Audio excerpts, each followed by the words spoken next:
Welcome everyone for the fractional calculus seminar series. Today we have Peter Massopust, whose main research interests lie in areas of harmonic analysis, spectral geometry, and Clifford analysis.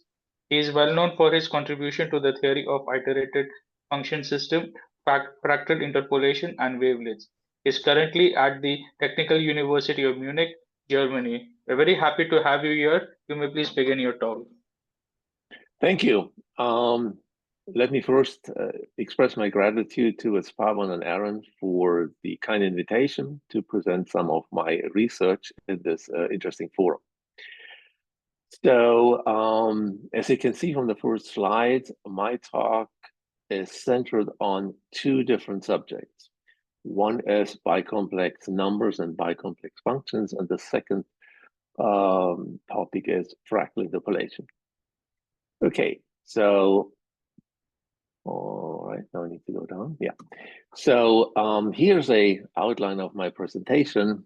And as you can see, it's split into two parts. The first one is an introduction to bicomplex numbers and some of the algebraic properties, things that we need later on when we look at fractal interpolation. Then I need to introduce iterated function systems, upon which the fractal interpolation concepts are based. And there's an underlying, interesting, very important operator called the Bajraktarević operator. Then once we have the, shall we say, general concept of fractal interpolation, we look at how to fractal interpolate bicomplex functions. And then at the very end, we introduce the so-called fractal operator. Now, let me mention that my presentation is based on work by one of my students, Emna Marsuki. She did a large portion of this presentation as a based on a research project paper. Okay, all right. So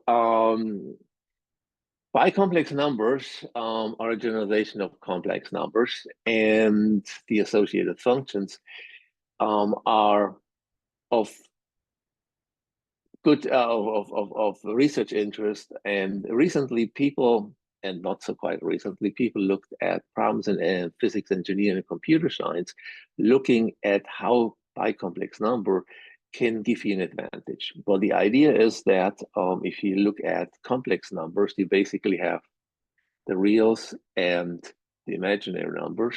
So you have essentially, shall we say, two channels to describe things. Bicomplex numbers add another channel. So that also is something that, for instance, people in signal analysis look at. Okay, now, fractal interpolation has been around for decades. And the theory has been quite successfully applied to problems which involve what I call highly irregular and non-differentiable functions. And of course, real-world signals and images usually don't have a smooth or even a continuous structure. So if you want to approximate or interpolate such types of signals, it is natural to look also at interpolants or approximates, which have these highly rough features. And in this presentation, I'm going to combine or merge the two areas. Okay, all right.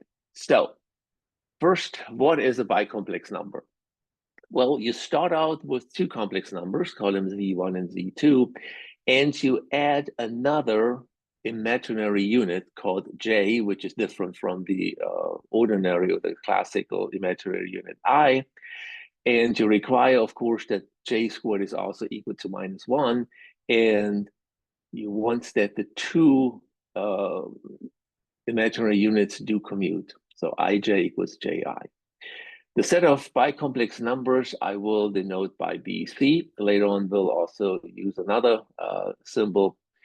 And essentially, because you have these two complex or imaginary units, I and J, you actually have a third one as well, namely the product of I with J, which is commonly called K, with the property that the square of K is equal to 1. Okay, you can look at the set of bicomplex numbers, and you can look at linear subsets of linear spaces, which I have listed here. The usual notation is CI. If you write, well, these would be kind of the classical complex numbers, x plus iy. Then you have CJ, x plus jy. And then you have the set D, which is x plus ky, where k is I times j. Now, you can easily construct or find an isomorphism between the set BC and the set R4. And the isomorphism I have indicated down here, you just write out what Z1 and Z2 are, okay? Since they're both complex numbers, you get this representation, of course, then you map these, shall we call them coefficients, onto this quadruple of real numbers. And so we can identify BC with R4, but only as sets, as we shall see in a second. Okay, now in connection with the bicomplex numbers, you can also look at the underlying complex linear subspaces, and they are called C2I, C2J, and D3, and I have defined them on the slide here. I guess you can read them, so I don't have to repeat them.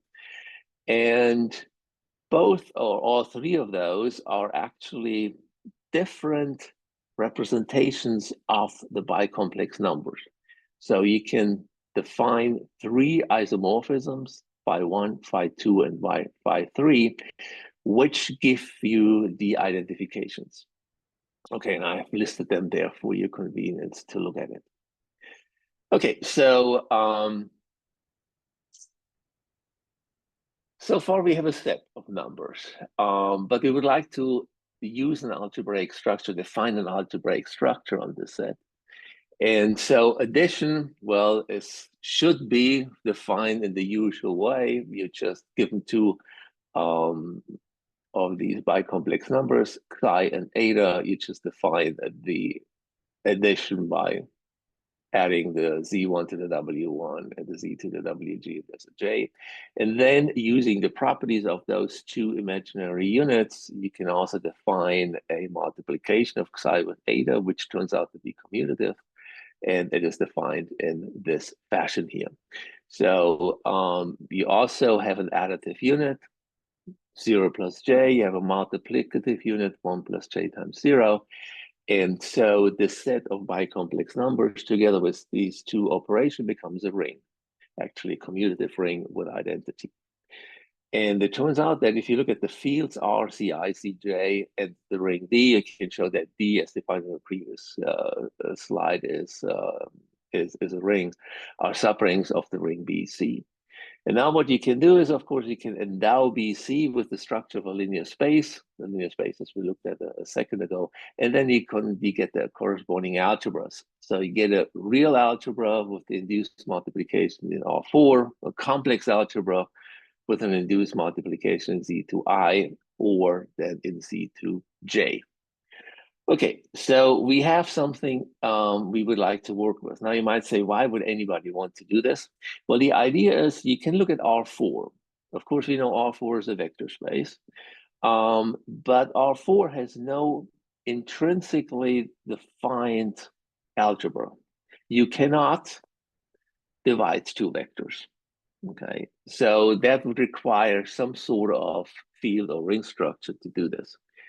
And the purpose of bicomplex numbers, and then more generally of so-called Clifford's numbers, is to endow vectors, or the space Rn, or the complex vector spaces Cn, with an algebraic structure that allows you to manipulate the numbers so that you have an algebraic, so that you can really work with them like in an algebra.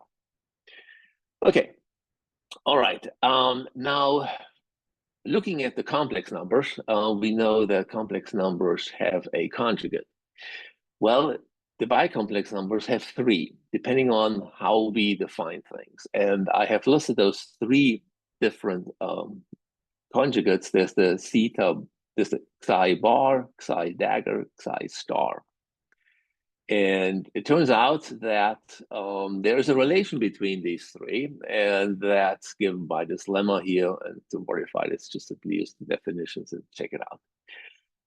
Furthermore, and that is important when you work with these numbers, that each of these three conjugations is an additive, involutive, and multiplicative operation on the set of bicomplex numbers. Okay. All right. So that sounds very interesting. Now we have three conjugates. Well, the complex numbers have one conjugate and we get one complex modulus. But since we now have three conjugates, the bicomplex numbers have three moduli. And they're denoted by sub I, sub J, sub K. And the definitions are given here. And so you see that none of these three moduli is real valued. Okay. All right. So, well, if you look at moduli, you can think about what about norms? Well, if we'll want to define a Euclidean norm, say on the set of on BC, then we of course need to consider BC as either defined by C2I, C2J, or all four. And the Euclidean norm is then given by this expression here, depending upon which of those three representations we use. And if you want to look at, well, what we all used to from complex numbers, well, you have here a norm, there's a triangle inequality. Yes, this holds as well. But if I look at the norm of the product of two bicomplex numbers, that's not simply just the product of the norms of the two bicomplex numbers. There is an additional square root of 2, and instead of equality of inequality. Okay. All right. Now, so far it looks like these bicomplex numbers form a nice algebraic system. However, unfortunately, they do have zero divisors. So that's the price you pay. And that's not very hard to see where they're coming from. Namely, how would you define the inverse of a bicomplex number? Well, the same way you would define, or you do define, the inverse of a complex number. It's just a complex number divided by the modulus. Okay. So if the modulus is equal to 0, you're in trouble. So that means if you set one of these, in this case for simplicity, I looked at the I modulus, which is given by this equation, then this is 0 if and only if you have this relation here between the complex numbers C1 and C2. And it turns out that a bicomplex number is a zero divisor if and only if it has this particular form. And we'll see that this 1 plus minus ij is some other object that allows us to give yet another representation of bicomplex numbers. And of course, the same holds for Cj and D here. But the bottom line is that you can take the bicomplex numbers and split them up into three sets: the invertible ones, the zero divisors, and 0.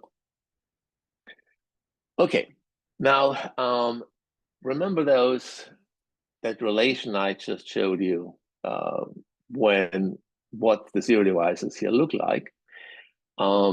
These numbers, I plus 1 plus ij halves, 1 half, 1 minus ij, are two non-trivial idempotent elements.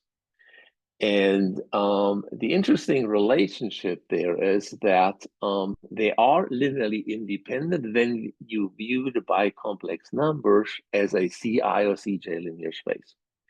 And here are the properties that are easily verified, and this is a very interesting relationship that they are orthogonal. You might call it, well, I call it orthogonal, but the product of those two is equal to 0. And it turns out that you can use these two idempotents to find, as I mentioned, another representation of bicomplex numbers. And this representation is given down here, where depending on whether you look at the Ci or Cj linear space, where these coefficients alpha 1, alpha 2, beta 1, and beta 2 are unique. and you can represent a bicomplex number xi in either way. Now, because of this property here, that e dagger is 0, you can, and people do that in most cases when they need to look at certain types of expressions involving bicomplex numbers.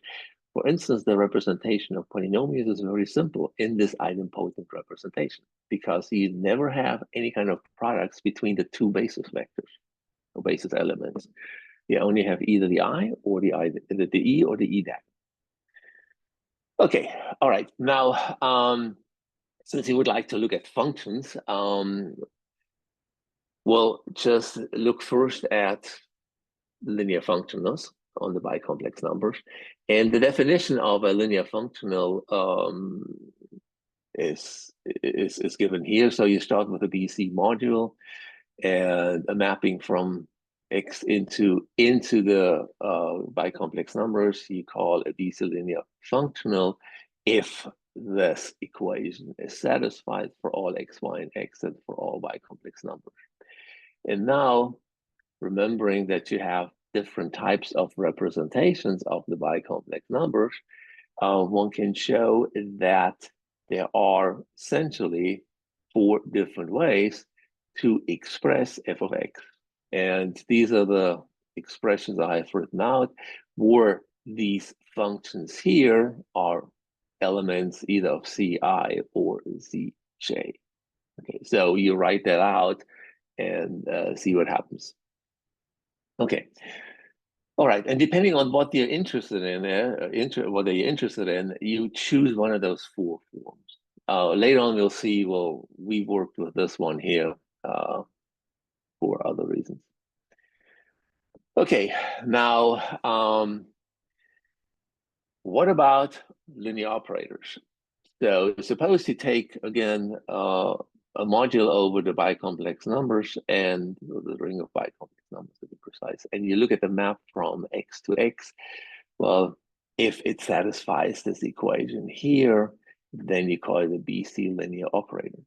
And now the interesting thing is, if I look at these 2 sets, submodule xi to be x times x sub e, x times e, x sub e dagger, which is x times e dagger, then it's not hard to see that these 2 are complex vector spaces, but also BC modules, and that any element x can be written in this form here. Remember, x plus x dagger is equal to 1.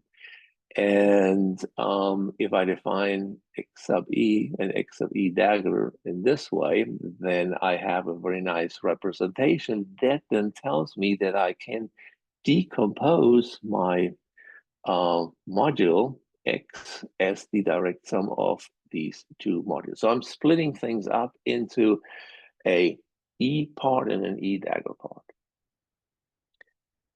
Okay, now, if these 2 spaces, xe and xe dagger, have some norms on them, and let's call them like this and like that, then you can use the splitting to define a norm on x simply by using this expression here. Now, the 1 of the square root of 2 comes in because remember that the modulus of the product of 2 bicomplex numbers is not simply the product of modulus. There was a square root of 3 there and an inequality. So you have to have this here. That follows when you sit down and just simply write it out. Okay, and there's an interesting result that says, how can I characterize these bicomplex Banach modules? So a Banach module would be one where you have that is closed under limits. So you have a pair x, norm x. This is a bicomplex Banach module if and only if you look at these spaces here, they're complex Banach spaces. So if you write that out, what that means, you see that you get exactly, and that's due to the splitting of x into these 2 subspaces xe and xe dagger. All right, okay, now moving right along. the same way, you can also split BC linear operators. You just play the same game again. This is one, you split it up, you call this T1, T2, and then you can write it in that form here. Why? Because this essentially is that if you multiply on the from the right or left, it doesn't matter, with E, then you keep this part that drops out, and if you multiply with E dagger, this part stays and this one doesn't. So you have this splitting of those of an operator into two operators, T1 and T2, and both of these are BC linear. And it turns out actually that if you do have a BC linear operator and you would like to apply it to a bicomplex on the X, which you write in idempotent representation, then this operator T acting on X can be written in this form here. Okay, so that again, that splits up into these, one can almost say, two different directions. Okay, so since pretty soon we'll talk about affine operator rather than linear operators. Well, what's a BC affine operators? Well, that's just simply the operator T minus T acting on 0. Okay, all right, so there is a connection between the bicomplex numbers and the so-called Clifford algebras. I'm not going to go into the general definition of Clifford algebra. I'll just give you an idea of what they are and how you generate them, because later on what we will do is we'll identify the bicomplex number with a certain complex Clifford algebra. So let's start with the definition, the construction of the real Clifford algebras. And what you do is you start with a basis of the real linear space R to the n, say the standard basis. And then you define or construct the corresponding Clifford algebra R sub n as an associative algebra over R with a unit 1, but you need to have certain other requirements which come from the type of constructions, namely that R plus direct sum Rn is a subset of Rn, where R is the field of scalars and R to be R super n, the usual n-dimensional vector space of R. Then you want 1 to be the unit for the multiplication in this Clifford algebra, where the multiplication is first defined on these basis vectors in the following way, namely EI times EJ plus EJ plus EI is minus 2 delta IJ. So you have that each of these E sub i's squared is equal to 1, and they both of them anti-commute. And then you extend this, once you have defined on the basis vector, you extend the bilinearity to all the possible elements in Rn. Now, having seen this, it's not hard to see that every element in this set R sub n is represented in this particular form here.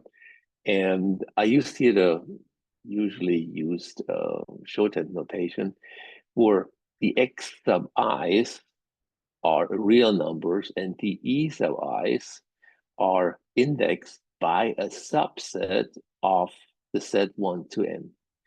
And what is E sub I? Well, E sub I is the product of, if you look at the subset of 1 through n, which is given here by saying, okay, it's an ordered subset of integers between 1 and n. And then, well, the empty set is also a subset, and usually you call it E sub empty set as E0, and that plays the role of 1. Okay. With this representation, since you have 2 to the n subsets of the set 1 through n, Rn is a real vector space of dimension 2 to the n. And with the rules of multiplication we introduced above, addition is clear, you just add things the way you would do it. You obtain a non-commutative algebra. So it's a real vector space together with this bilinear operation, we defined above, but you lose commutativity because of the way we defined the multiplication on the basis elements. Now, few examples. If n is 0, well, then R sub 0 is just the reals. If n is 1, you have, well, one basis vector, which is E1 squared is -1, so R sub 1 is isomorphic to C. If n equals 2, you have two basis vectors squared giving you -1, and they anti-commute. And then that is the algebra of quaternions. Now, you might remember quaternions usually have three imaginary units. Well, the third one would be E1 times E2. Okay. All right, so R sub 2 is isomorphic to H. And well, remember before I was able to construct an isomorphism between the bicomplex numbers and R4 as sets. Okay. Now, RBC as an algebra, we have commutativity. H as an algebra is non-commutative, so they can't be an isomorphism. As sets, of course, they are the same.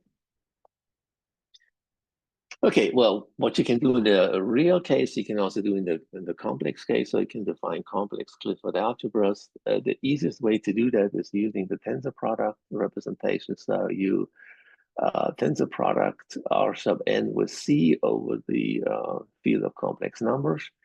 And just as an example here, when n is 0, well, you just get C sub 0. It's nothing else but the complex numbers.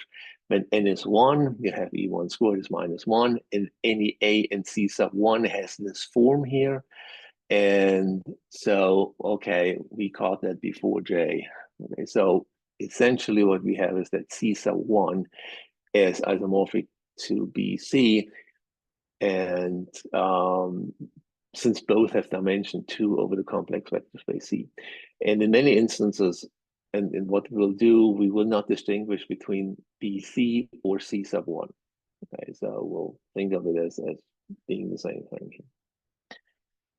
Okay, all right.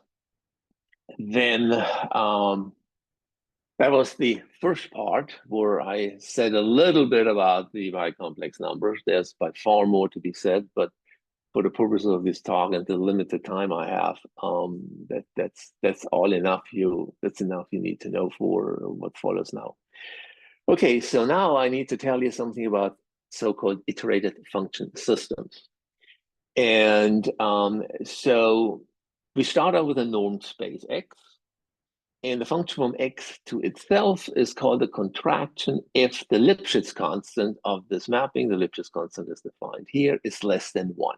Okay, so it's a natural thing to do. If you call it a contraction, distances need to be contracted. And what is an iterated function system? Well, you start with a complete metric space, okay, and you consider n functions from X into itself. You require them to be contractions with a certain contraction constant or contractivity constant C sub I, which lies between 0 and 1. Then you call the pair X, the space, together with this finite set of contractions, historically it was called a hyperbolic iterated function system. Hyperbolic refers to using contractions. They are a general IFS would just say you have n maps. Okay, but in this talk, we only look at hyperbolic iterated function systems, so I will drop the adjective hyperbolic. Okay, so you might say, all right, what can I do with this? Well, the idea is that goes back to the early 80s. The Hutchinson and Barnsley, independent of each other, defined or presented a construction of fractal sets. Fractals were very popular in the 80s, and so there were all kinds of different ways of looking at them, and Hutchinson and then Barnes and Damco gave the first real definition of how you or construction of these fractals. Okay, so fractals are sets. Okay, so that means this iterated function system involves functions which are defined on points. Well, you can extend them to sets, and that's what we're going to do. But for this, we need to consider the so-called hyperspace of non-empty compact subsets, which is H of X. So that's my shorthand notation for non-empty compact subsets of X. Now, this is a set. Now you need to endow it with a metric. And there's a natural way of defining what is the metric that I need on non-empty compact subsets.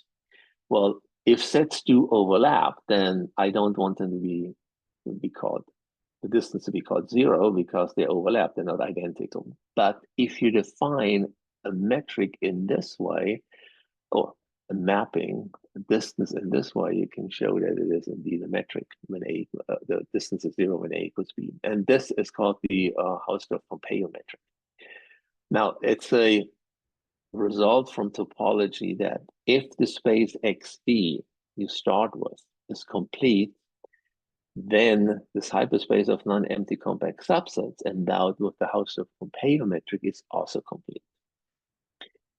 So here is how we can construct fractals. You start with a complete metric space. You define an iterative function system. So you basically give yourself a finite set of contractions on this space. And then you can show that the mapping, and this is abusive notation, but everybody does it, also is called script F, that goes from HX to HX, defined as the union of any non-empty compact subset A of all the maps in my IFS. Okay, this mapping F has a unique fixed point because of two things. First, we started with a complete metric space consisting of contractions, and one can also show that this map here, this set-valued map, is also contractive with a contractivity constant, which is the largest of the contractivity constants of the elements in the iterative function system.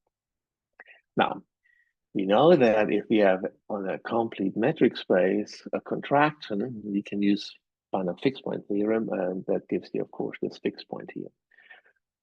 Now, why is this called a fractal? Well, if you look at the fixed point, A equals f of A, and then you use the definition of f of A, you get this here. But each of these is, again, a union of copies of A, which, again, is the union of copies of A. So you have this structure here, which says that that this attractor or fractal set is a finite copy of images of itself, and each of these images is, again, a finite copy of images, and so forth. So you get one of the characteristics of the fractal, namely that the structure, the geometric structure, repeats at every level.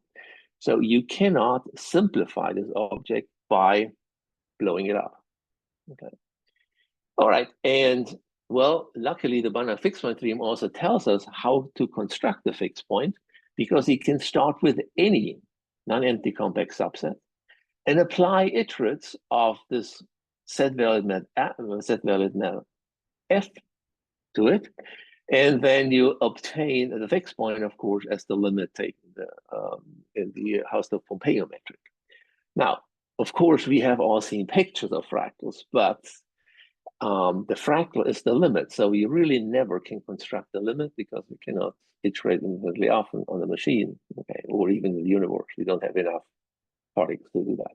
So all these pictures we will see are just approximations, very good approximations to the real object, the fractal.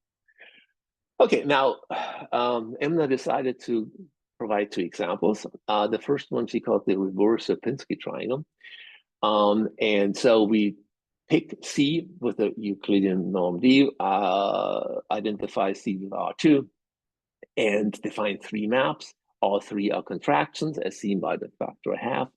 And then you can start with any compact subset of the plane, or C, and iterate it under this set-valued map script F. And if you look at a few iterations, you well, see this picture, and from a certain index k on, it doesn't change. There's no change that you can see with your eye. So this would be an example of a fractal.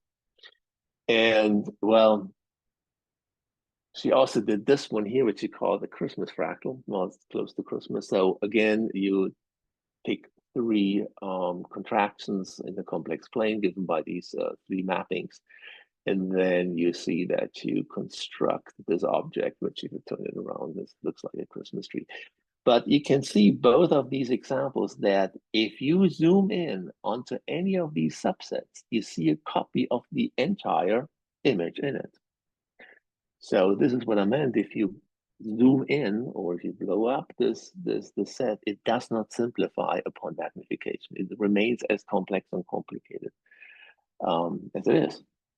All right, so now what does it have to do with functions? Okay, there is this object called the Bajraktarević operator, which allows you to construct fixed points of functions where the graph of the fixed point is a fractal set. So the function then is called a fractal function, which means it is made up of a finite number of images of itself. And because this graph has a fractal structure, it is highly irregular. It's in general non-differentiable, and it has some sort of what I call self-referential structure. Okay, now how do you construct these fractal functions? Well, what you do first is you start with a known space, and you generate a partition of this known space. That could be, for instance, you take a closed interval 0, 1, or have open intervals, we shall see in a second. And so you partition X into subsets. And now what you want to do is you want to find a global function which maps X into a Banach space. And this Banach space is usually your favorite Banach space of functions. You know, LP functions, continuous functions, Sobolev functions, and so forth. And you want this global function to be of this form. So you require this global solution to, when restricted to this partitioning sets of X to Xi, that it has this structure. And you see, by doing this, you express the global function psi as by images of restrictions of psi to the subsets, to the partitioning set Xi. And of course, you need to impose some conditions on these two functions, Qi and Si, which in this case, let's assume they're bounded functions, then you can show that you get a bounded solution. And so if you take your favorite function space, for the sake of simplicity, let's take the bounded functions, okay? That's the Banach space when you endow it with the supremum norm. You define an operator T, read by Bajraktarević, or for short RB operator, in the following fashion. When applied to a bounded function, it is given by this expression here, defined on each of the subsets Xi. Or if you do a change of variables, you take the Li, bring it over to the side here, then you get the form that I showed you before. You're looking for a solution of that form. So you can rewrite this operator also in a longer form where you throw in some characteristic functions. And now the system of n functional equations is nothing else as the fixed point of this operator. So the systems of functional equations we started out with, for this example of bounded functions, has a unique solution, provided that you can partition X in the way I showed it to you, and the SIs, these functions here, are contractions. Then there exists a function that satisfies this equation here. And interestingly enough, And originally, these types of functions, which are again made up of finite number of copies of themselves, were constructed using iterated function systems. And there is an underlying iterated function system that constructs the graph of psi. And I just pointed out what they are.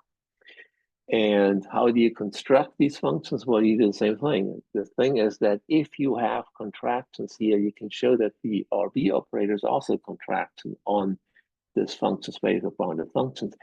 And by the Banach fixed point theorem has a unique fixed point. And how do you construct this fixed point? Well, you pick any bounded function psi 0, look at iterates of compositions of this operator T with itself. So you construct the sequence of iterates, and the sequence does converge in the norm or the subnorm of BXF. And to show you what you can get, let's look at an example. We picked X to be the have open interval 0, 1, define two contractions, which is take 0, 1 and split them into two halves. They form a partition, then they define these four functions. So this is the Q1, Qt, these are the scaling functions. They're all bounded. These guys are obviously contractions with contractility constant equal to a half. So the system of functional equations would look like this. So we ask, is there a solution? So are they function psi that satisfy these two equations and are bounded? Well, for this purpose, you look at the RB operator, which is given by these two equations on the two halves of the interval.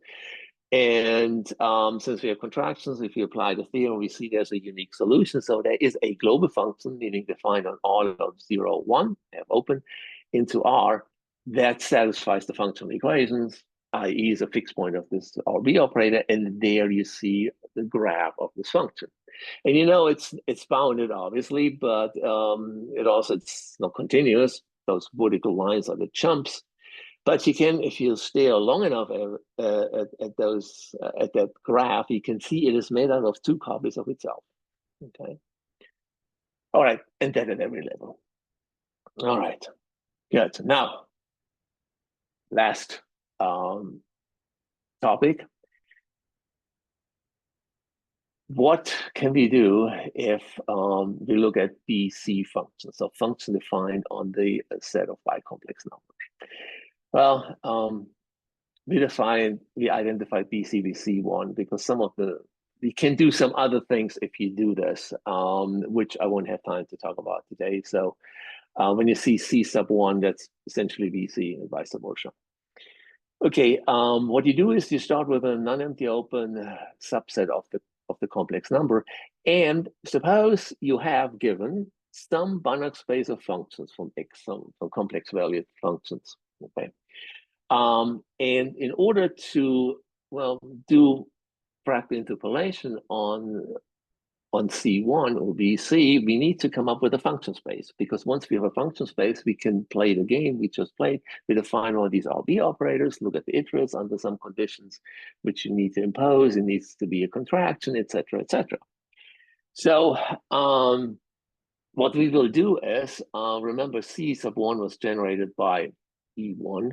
So we'll take this to be our J, and we define a norm, which is given by this expression here, which incidentally, of course, is equivalent to the definition of the Euclidean norm we saw in an earlier slide for BC. Okay, now we're almost there. So how do we construct this Banach space of functions? We are given a Banach space of functions already. So what we do is, well, we can construct the space of C1 or BC valued functions over X by simply taking the tensor product, okay, over C. So, and every element in here, of course, has two components. One that comes from C, okay, and one that comes from CJ. So the norm is naturally defined in this way. And if you endow fxc with this norm, it becomes a BC Banach module. Why? Because you start out with a Banach space of functions. And so all the properties that the space f of x has when it comes to continuity, differentiability, and so forth are now inherited by the functions in here because of this decomposition here. Okay. All right, so we have a function space, and now we can start playing the game of can we find or define a RB operator whose fixed point satisfies a certain number of functional equations. Well, you can do this. There is a straightforward way, which I will show you. There's another way. Both actually lead to the same thing. It's just one, it's a slight rewriting of the other. And so we'll do the same thing. We'll take our set X, we partition it into subsets. We are taking a function in fx c sub 1 of this form here.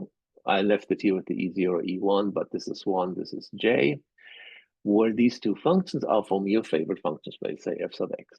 And you define an RB operator on this function space to itself by simply, well, what do? You'll just take TF0, because on this space I can define or already have defined an RB operator. So I can simply look at this combination. Okay, so where the T is defined like what we did with the bounded continuous function, with the bounded functions, we have already one defined there. And now we take it and extend it into the C1 setting. And this operator is well defined, which means that the following diagram down here does commute. Okay, so that gives you one way of defining fixed points. And so this is the theorem. You need two things. Again, you need this partition of X into subsets. You need to start with a given Bonner space of functions. On this, you have already defined an RB operator, which needs to be contractive. Then this RB operator will also be contractive. In other words, it has a unique fixed point, which is an element of which is C1 valued. So,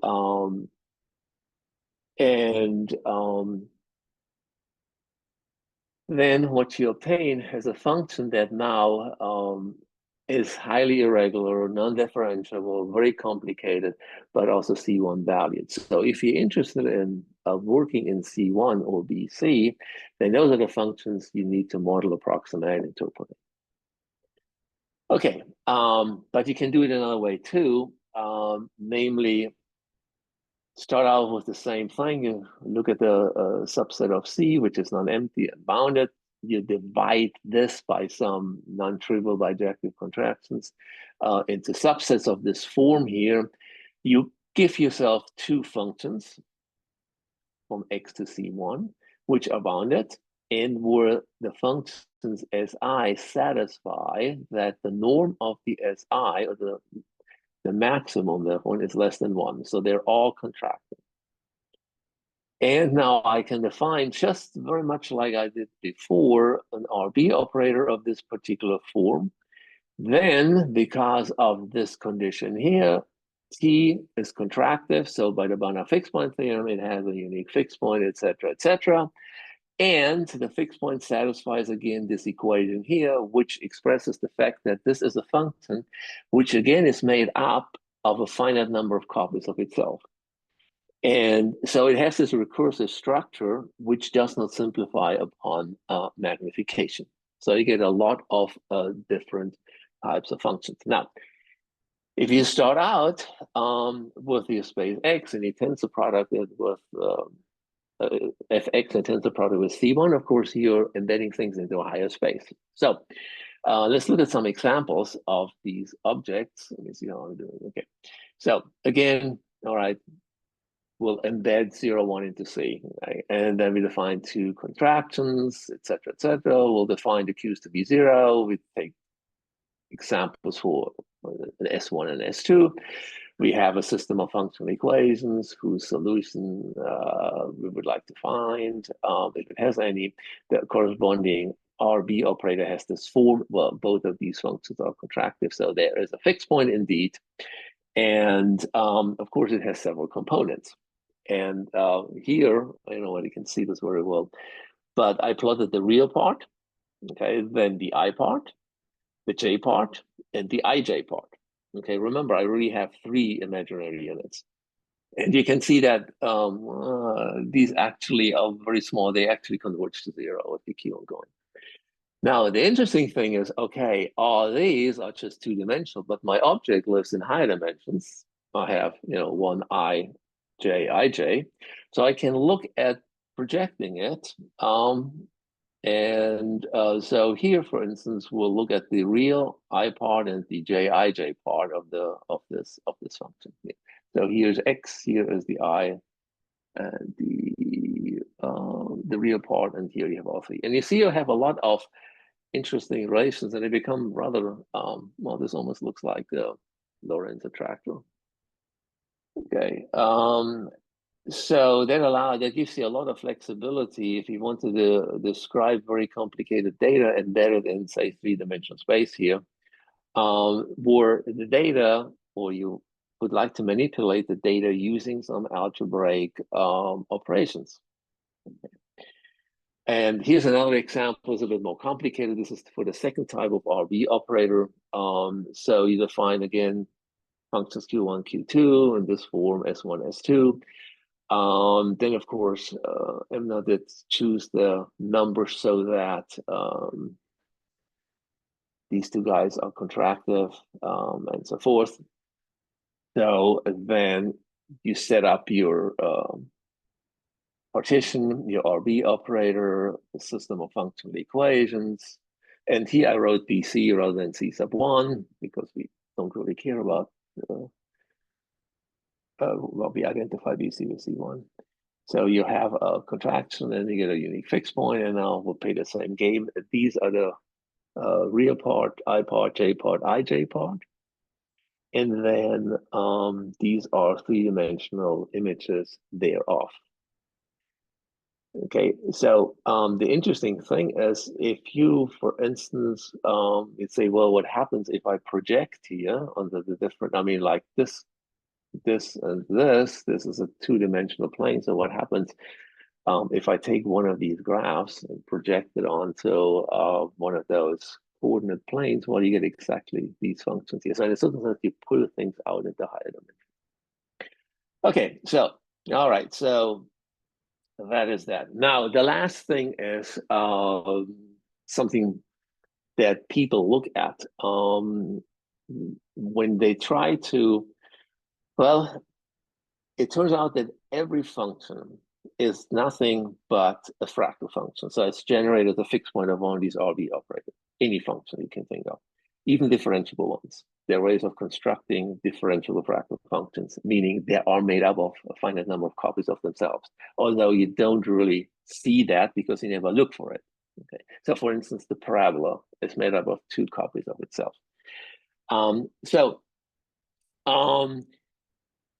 One way of generating these fractal functions is you start with your favorite ordinary function, okay, function that's, say, nice and smooth, and add copies of this, infinitely many copies of this function to itself.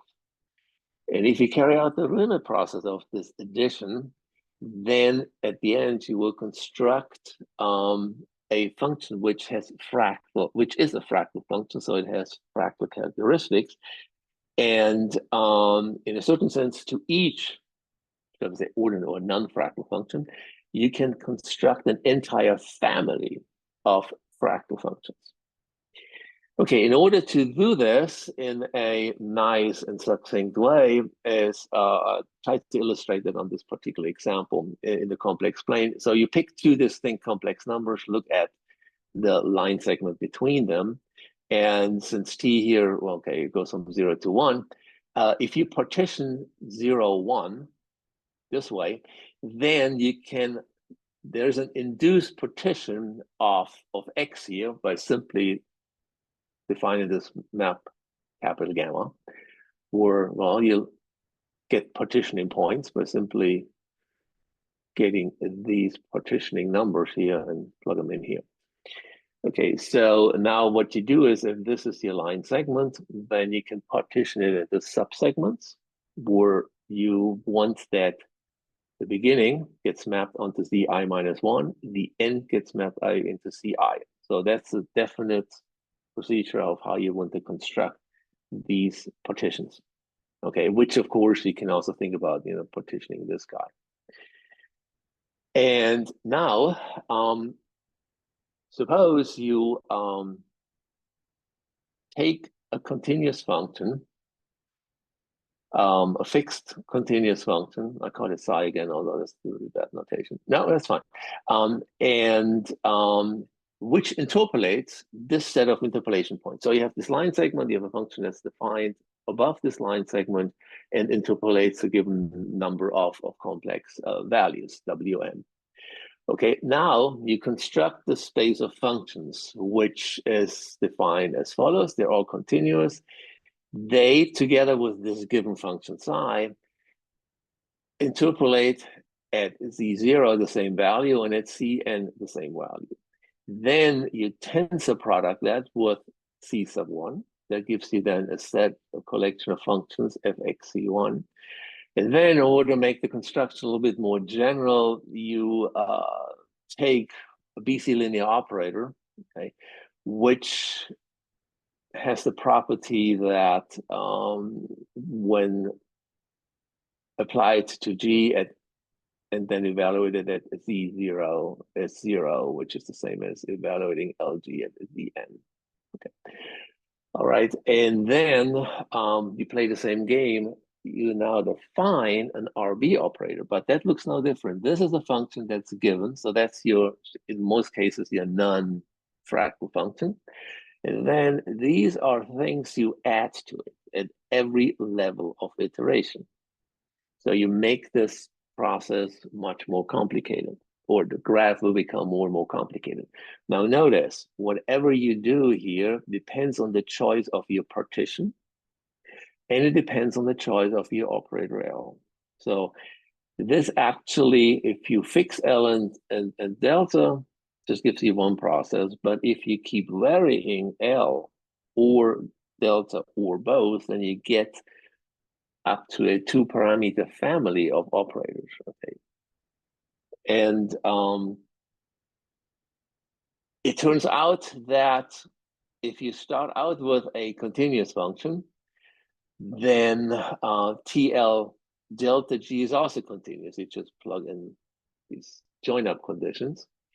And it turns out that this operator TL delta is contractive, provided the operator L is contractive. So, okay, we have a BC Banach model. We apply the Banach fixed point theorem. So we know that if this operator L is contractive, then we have a unique fixed point. And this unique fixed point satisfies this equation, this fixed point equation here, which basically says, well, okay, this guy is made up of, start out with the non-fractal function psi, but the fixed point is made up of a finite number of images of itself under this operator L, subject to the partition delta. And it is customary in fractal interpolation theory to denote the association when I start out with a psi and I obtain a psi L delta. This correspondence is called a fractal operator. So a fractal operator takes a, say, non-fractal function, a parabola, and maps it via this procedure I just told you into something that has fractal characteristics. And the last slide is, okay, what kind of properties does this fractal operator have? Well, it's a bounded linear BC operator. If L is the 0 operator, then you get the identity. Well, basically, you don't do anything. You just stay with psi, and every time you just get psi back. If you look at the point spectrum of this operator, then function one is in there. And you can bound the norm of this operator by this set of inequalities. And you can also, and that's for certain types of problems, is important, you can compute the difference between the, shall we say, non-fractal function you started with, its fractalization in terms of the norm of the operator L and the norm of psi. So, and then you can derive some other identities as well. But this actually also tells you how many iterates you need so that you can't distinguish two iterates from another. Okay, so anyway, so this is I admit, a very quick and very compact introduction into these two subjects merged together. There's much more one can do, and as I said, it's just the tip of the iceberg. You can go in all kinds of different directions. And if you're interested, I have listed a few references where you can find some of this material. If you're interested in applications, there's this paper by Kleine, Hanifi, Henningsen, which applies potential flows or applies bicomplex numbers to potential flows. And then there's some other papers which deal with bicomplex numbers, or more generally with multi-complex spaces. Nowadays they're called hypercomplex. And then there's some references to the fractal aspects that I mentioned. Well, thank you for your attention. And if you have any questions, I'll be more than happy to answer them. Thanks, Peter. That was actually quite a comprehensive talk. For questions, please raise your hand. I'll call out your name in the order they appear on my screen.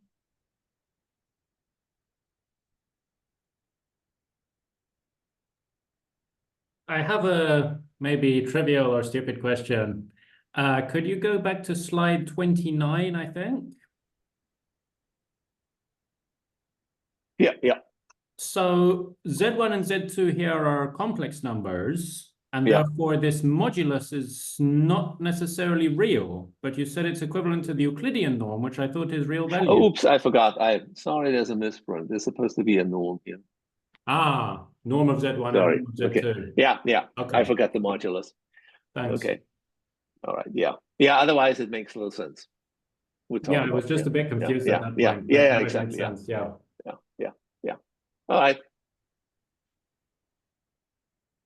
Are there any more questions or comments? You can unmute your mic. Maybe I'll just ask a very trivial thing. So some of this structure was like had a property of self-similarity. By that imply that you have a copy and you can zoom in, zoom out, and it's going to be the same. Mm-hmm. So how about extending to non self-similar things, and how would you go about it? How would you go about it? Or perhaps I may have missed it. Okay. The idea is, okay, there's a famous theorem. It's called the collage theorem from the theory of iterated function system, or fractal. It simply says that if you take any, let's just be, it's true for the Clifford value things too, but let's just do it in Rn or Cn. If you take any non-empty compact subset of Rn, then this set can be approximated arbitrarily close by a fractal, which is generated by these iterated function systems. Now you might say, okay, why would anybody want to do this if I have a square, a rectangle, or something? Well, the idea is that what if you look at natural objects like a leaf or a tree or clouds, or if you look at the heat distribution or the above a metal. So these are not regular structures. They are incredibly complicated. So the idea was that you use fractal type methodologies to approximate those objects. So, of course, a leaf is not a fractal, but it can be approximated or considered as a fractal. And so, having said that, since iterated function systems generate this, what I call self-referential structure, the object being made out of a finite number of copies of itself, certain natural objects do have that too. When I teach fractal geometry, I give to my students or let them collect an acorn leaf, which you can write as 4 affine copies of itself. And you can approximate this thing. But of course, you need to choose parameters, etc., etc. So the self-referential structure is sometimes inherent in certain types of, say, functions or signals or even images. To find out what they are is a totally different problem. It's called the fractal inverse problem. If you have an object that has no self-referential structure, then of course it makes no sense to approximate it by objects that are self-referential, because it would then imply that the object would have self-referential structure, which it doesn't. So the fractal methodologies all use some sort of underlying assumed self-referentiality. There's a lot of people who worked, especially in the 80s, in trying to predict the stock market. Because if you look at, the daily trading, what are the values of the Dow Jones or DAX or what have you not, that function is not nice. It's very irregular. So it looks like one of these fractal functions, and people try to predict things in as much as, okay, can I write this, daily change of values of the Dow Jones as something that's a finite number of copies of itself? There are ways of doing this, but you can't predict things because you can't extrapolate.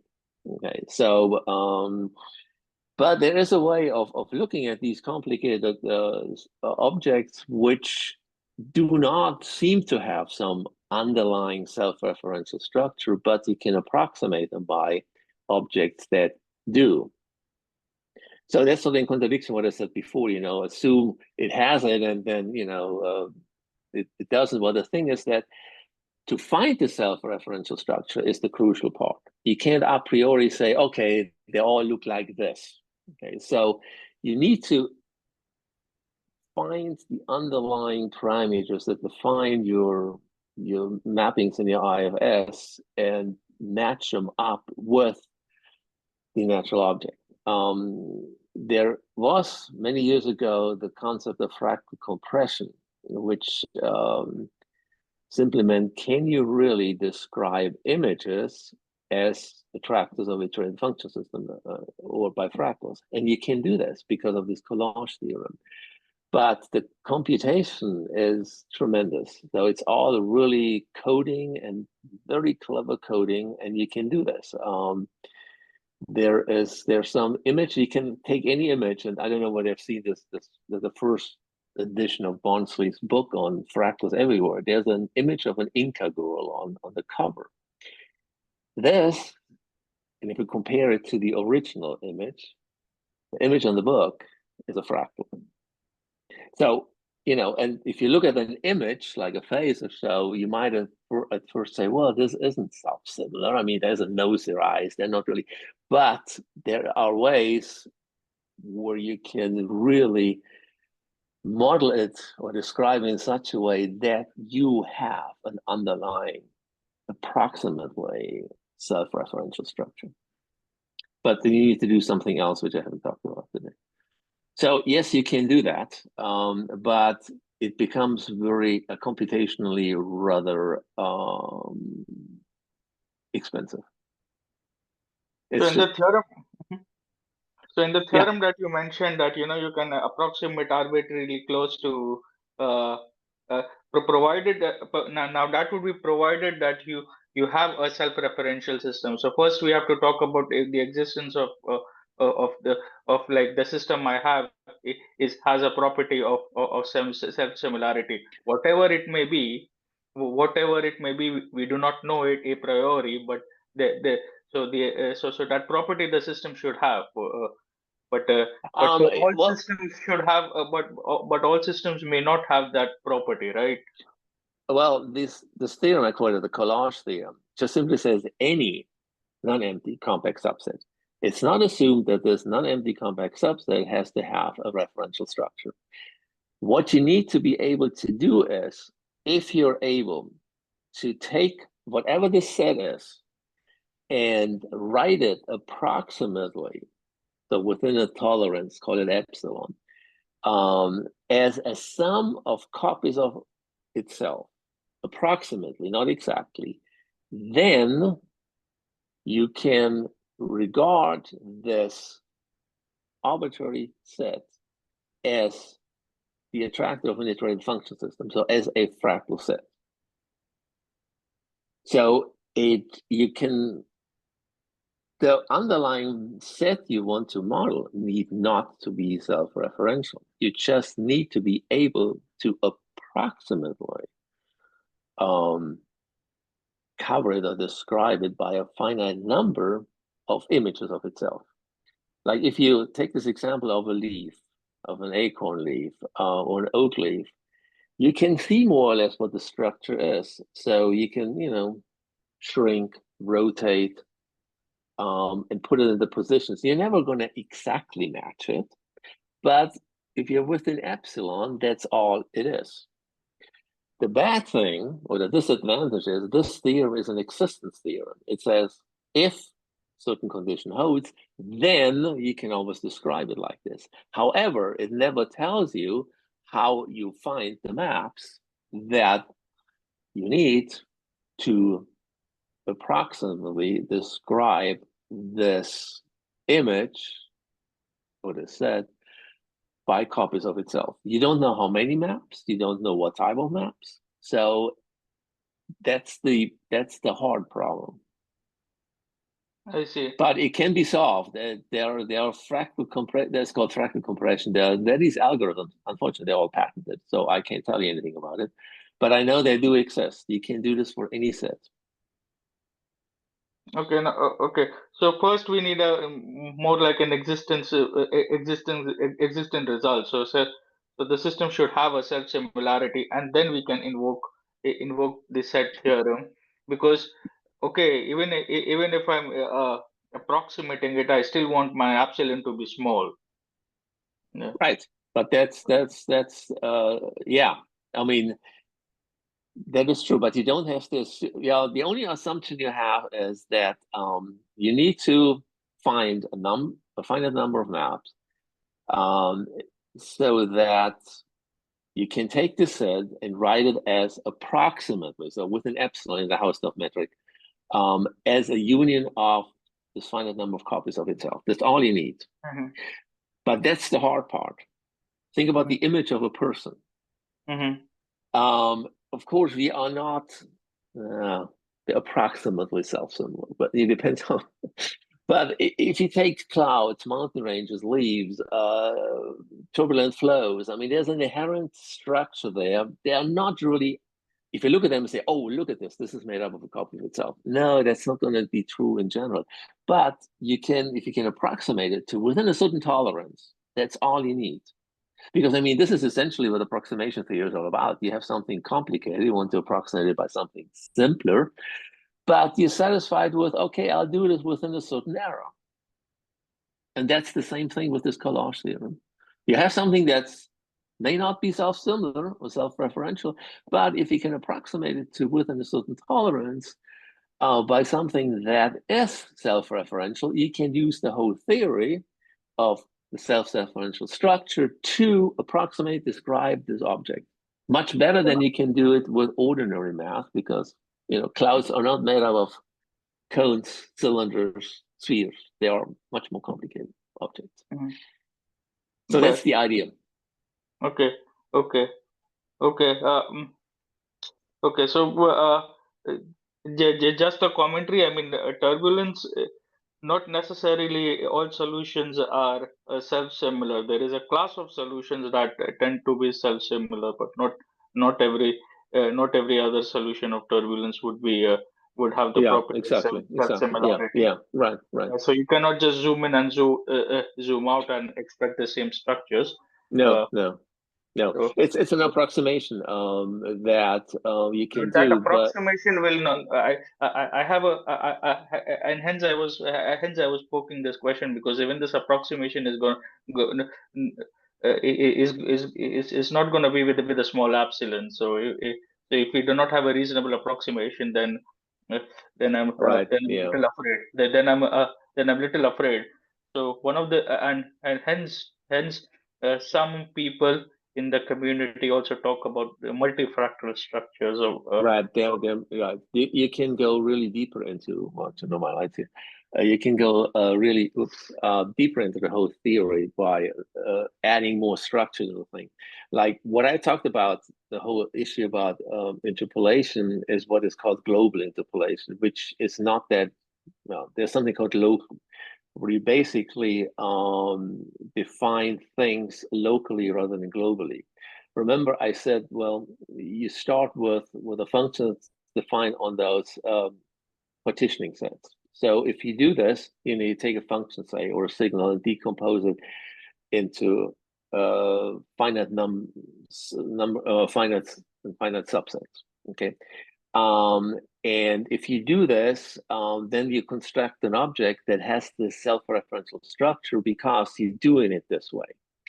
However, if you all have signals that have different behavior, say you have chirps, or suddenly chirps, high oscillations, changes in differentiability, then of course you don't want to treat those the same way you would treat parts of the signal or the function that are smoother, more regular.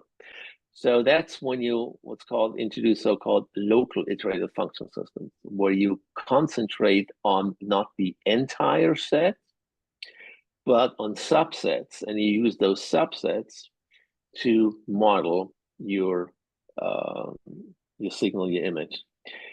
Going back to the phase of the Inca girl, or our phases, if you want to describe my face as a union of finite copies of itself, well, you see there's a mouth, there's a nose, there are glasses, there's hair, there's my forehead, my cheeks. They're not the same. I mean, I can take part of my nose and put it here. So the idea is to just, if you want to model my forehead or my nose or my mouth, you only use partitions of those particular parts of my face, not the entire face. That's called local iterated function system, which then gives you much more flexibility and better approximation. So, but they can do the same thing with signals. So you would basically zoom into certain parts which are of more interest to you than others. I mean, Yeah, fair enough. So they're locally self-similar, not globally. They are globally self-similar, but they're using a local structure to establish this global self-referentiality. Okay, fair enough. Nice talk. Okay. Okay, thank you. Interesting ideas. Yeah. So, all right. Do we have any more questions? Yes, please. There is a question in the chat. There is a question in the chat. Okay. Okay. Okay. So, do you want me to read out or? I can read it. I'm just looking at it. Yeah. Okay. That's a good question. When we looked at the those BC valued functions or C1 valued functions, we did not use the idempotent representation of functions. We used really 1 and j as the basis vectors. You could do the same thing and take a given operator and split it up according to the idempotent representation. But we haven't done that yet, so that's something you could do. Okay. It would not change much because we know we have these isomorphisms between the different representations. It's just a different way of writing it. But for certain types of functions, the idempotent representation has advantages. As I mentioned, like for polynomials, because you don't get any cross terms E dagger. You just get E's and powers thereof, and E daggers and powers thereof. So you have that, you keep that splitting. We have not looked at that specifically, so that's something one can do and see whether, how that affects the representation, whether there's some advantages or not for particular types of functions. It should not affect the existence of fixed points. Yeah, then the fixed point would also be in that representation. So if you start with a that's what I'm particular just. representation, you stay with it. Okay. Yeah, maybe I will just try that. I was just curious, thinking about that. Yeah. Yeah. I mean, it's a natural way. Since I introduced it, see whether you get for certain types of functions or problems you're interested in, that it might be a better representation than just using what I did, 1 and J. Okay, so that's definitely something one can do and look at. Okay. Thank you, sir. Thank you. Arran, do copy the question. I'll put it in the I'll put it in the description so we know what was the question and the answer for it. Yeah, already done. Perfect. The Thank chat you. disappears after the meeting closes, so it's good to have a record. Yeah, perfect. So I'll put it in the description box at the end. Yeah. All right. Do we have any more questions?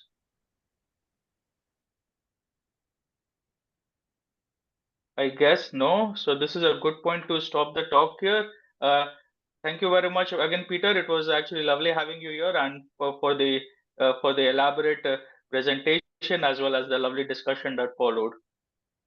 I'm grateful that I had the chance or the opportunity to say a little bit about what I'm doing. So thank you for attending, thank you for listening, and thank you for your questions. And if you have any other ones, I think somewhere is my email address, so you can go ahead and email me with any concerns or questions you may have. Sure. Thank you. Thank you.